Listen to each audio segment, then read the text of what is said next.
अभी हम success story में बात कर रहे हैं अमिता देशपांडे जी की। अमिता देशपांडे पहले आईटी इंजीनियर के तौर पर नौकरी करती थी। अपनी जमी जमाई नौकरी छोड़कर उन्होंने री चरखा की स्थापना की।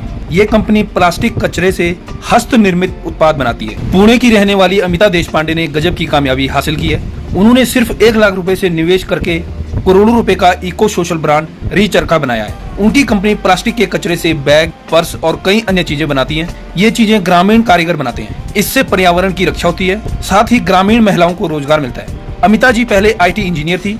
उन्होंने अमेरिका में जमी जमाई नौकरी छोड़कर ये कारोबार करने का फैसला लिया। अमिता देशपांडे ने प्लास्टिक को दोबारा इस्तेमाल करने का नया तरीका खोजा। उन्होंने ये काम पर्यावरण और समाज को बेहतर बनाने के लिए किया।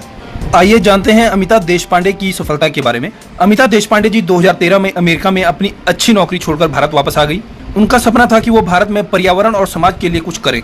2015 में अमिता जी ने अपने पति अभिषेक प्रांजपे के साथ मिलकर the Eco Social Tribe Private Limited नाम की कंपनी शुरू की। उन्होंने 1 लाख रुपए लगाए और री चरखा ब्रांड लॉन्च किया।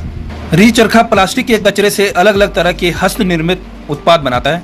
उनके पास बीच बैग, पोटली bag, wallet, lunch bag, laundry bag, gym duffel bag, योग मैट बैग, प्लास्टर्स और कटलरी किट जैसे कई उत्पाद हैं। हर एक चीज 15 से 100 प्लास्टिक के टुकड़ों को इस्तेमाल करके बनाई जाती है। उनके पुणे और मुंबई में 2 स्टोर हैं। इन्हें री चरखा द इको सोशल ट्राइब के नाम से जाना जाता है। अमिता देशपांडे के उत्पादों की कीमत 550 रुपए से लेकर 3800 रुपए तक होती है। ये कीमत हर चीज को बनाने में लगने वाले समय, मेहनत और कौशल को दिखाती है। कंपनी धीरे धीरे बढ़ी है। री चरखा में 61 लोग काम करते हैं। इनमें 55 कारीगर शामिल हैं। ये कारीगर उन 2 कारखानों में काम करते हैं। पहला कारखाना महाराष्ट्र के पास दादरा हवेली नगर में सिलवासा से लगभग 20 किलोमीटर दूर एक गांव में है। दूसरा कारखाना पुणे से 60 किलोमीटर दूर भोर तालुका में है। दोनों कारखाने मिलकर 2000 वर्ग फुट के क्षेत्र में फैले हुए हैं। शुरुआत में सिर्फ 3 लोगों ने मिलकर हाथ से काते हुए प्लास्टिक के धागे से चादरें बनाना सीखा। री चरखा न केवल पर्यावरण को होने वाले नुकसान को कम करता है, बल्कि ग्रामीण महिलाओं को सशक्त बनाने और हाथ से कताई और हथकरघों की विरासत को बनाए रखने में भी मदद करता है। इस्तेमाल होने वाला लगभग 90% कच्चा माल घरों और सोसाइटी से आता है। अमिता जी का जीवन उतार चढ़ाव से भरा था। उनका जन्म महाराष्ट्र के लोनावाला के पास एक गाँव में अजीत और अरुंधति देशपांडे के घर हुआ था। उन्होंने अपने पिता को पहली पीढ़ी के उद्यमी के रूप में मछली पकड़ने के जाल का निर्माण करते हुए देखा था। अमिता जी और उनकी छोटी बहन ने लोनावाला में अपने शुरुआती साल बिताए। इसके बाद अपने पिता के व्यवसाय के कारण पुणे और फिर सिलवासा चले गए।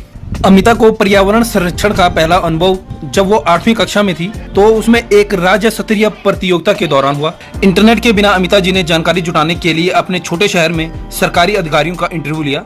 कक्षा 10 के बाद अमिता जी जूनियर कॉलेज के लिए पुणे के कॉलेज लौट आई। इसके बाद उन्होंने 2001 से 2005 तक पुणे में Cummins college of engineering for women से आईटी में विशेषज्ञता हासिल करते हुए इंजीनियरिंग की। ग्रेजुएशन के बाद अमिता 2005 से 2009 तक पुणे में कीप्ट में शामिल हुई। वहां उन्होंने एक आईटी पेशेवर के रूप में काम किया। अपनी मुख्य नौकरी के अलावा उन्होंने कंपनी की CSR टीम में भी सक्रिय भूमिका निभाई। कई पर्यावरण और सामाजिक कारणों के लिए समाज सेवा करना जारी रखा। री चरखा के उत्पाद पर्यावरण के प्रति जागरूक ग्राहकों के बीच लोकप्रिय हो गए हैं। अमिता की कहानी हमें सिखाती है कि अगर हमें चाहें तो कुछ भी कर सकते हैं। हमारे पास बस एक अच्छा विचार और कड़ी मेहनत करने की इच्छा होनी चाहिए।